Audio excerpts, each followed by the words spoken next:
Hello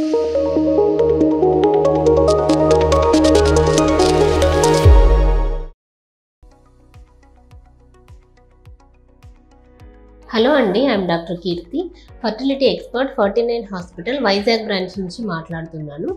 so ఈరోజు మనం adenomyosis అంటే గర్భసంచి వాపు అనే టాపిక్ గురించి డిస్కస్ చేసుకుందాం. చాలామంది పేషెంట్స్ మేడం మాకు గర్భసంచిలో వాపు ఉంది అని చెప్పారు, సో దీన్ని ఎలా ఐడెంటిఫై చేయాలి అని చెప్పి అడుగుతూ ఉంటారు. సో సింపుల్గా చెప్పాలంటే ఈ గర్భసంచిలో వాపు లేదా అడినోమయోసిస్ అంటే ఏంటంటే మనకి గర్భసంచిలో 3 లేయర్స్ ఉంటాయండి. సో అందులో inner most layer is endometrium, దాని పైన ఉండే లేయర్ మయోమెట్రియం, దాని పైన ఉండే లేయర్ ఏంటంటే సబ్సీరోజల్ లేయర్ అంటారు. సో ఈ 3 లేయర్స్తో గర్భసంచి అనేది ఉంటుంది. ఇందులో మెయిన్గా మనకి ఈ ఎండోమెట్రియల్ లేయరే బేబీని పట్టుకోవడానికి లేదా ఇంప్లాంటేషన్కి యూజ్ అవుతుంది.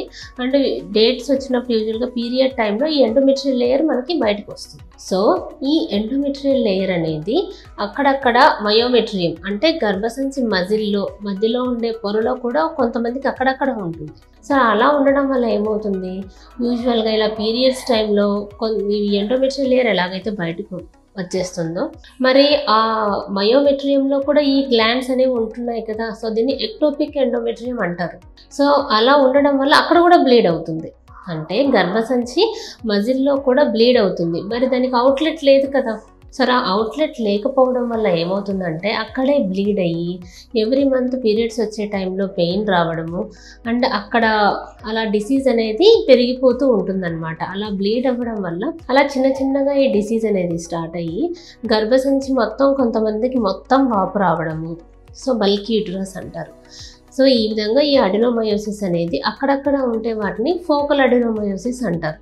లేదు గర్భసంచి మొత్తం ఉంటే దాన్ని డిఫ్యూజ్ అడినోమయోసిస్ అంటారు. సో సింపుల్గా ఈ వాపు అంటే ఏంటంటే ఈ ఎండోమెట్రియల్ లేయరే అక్కడక్కడ ఉండి అది బ్లీడ్ అయ్యి సో అది కొంతకాలంగా వాపుగా మారిపోతుంది అన్నమాట. సో ఇది గ్రాడ్యువల్గా పెరిగే డిసీజ్. మరి మెయిన్గా ఈ disease age almost around 35 years ఉంది, అలాంటి పేషెంట్స్కి ఎక్కువగా ఉంటుంది. ఇంకొంతమందికి ఏంటంటే previous history of abortions, deliveries అయిన పేషెంట్స్కి కూడా ఈ అడినోమయోసిస్ అనే ప్రాబ్లం ఎక్కువ ఉంటుంది. సో ఇలాంటివి ఏమీ లేకుండా కూడా ఒక జెనెటిక్ రీజన్స్ వల్ల కూడా ఈ డిసీజ్ ఎఫెక్ట్ అయ్యే అవకాశం ఉంది. సో ఈ పేషెంట్ మరి ఇలాంటి పేషెంట్స్కి ఎటువంటి సిమ్టమ్స్ ఉంటాయి? సో మెయిన్గా ఏంటంటే ఈ పేషెంట్స్ ఎవ్రీ మంత్ చాలామందికి డేట్ వచ్చిన టైంలో ఎక్కువగా పెయిన్ వస్తూ ఉంటుంది, డిస్మెనోరియా అంటారు. సో సివియర్గా పెయిన్ రావడము. సో ఇంకొంతమందికి ఏంటంటే వైఫ్ అండ్ హస్బెండ్ కలిసినప్పుడు అప్పుడు పెయిన్ రావడం, సో దాన్ని ఏంటంటే డిస్పెరోనియా అంటారనమాట. సో ఇటువంటి ప్రాబ్లమ్స్ సఫర్ అవుతూ ఉంటారు.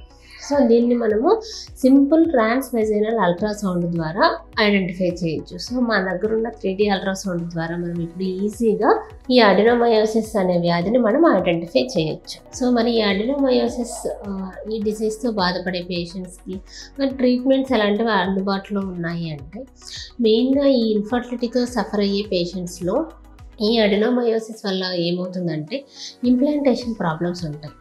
ఎందుకంటే ఈ గర్భసంచి పొర అతుక్కునే ప్రాబ్లమ్స్ అనేవి ఎక్కువగా ఉండే అవకాశం ఉంటుంది.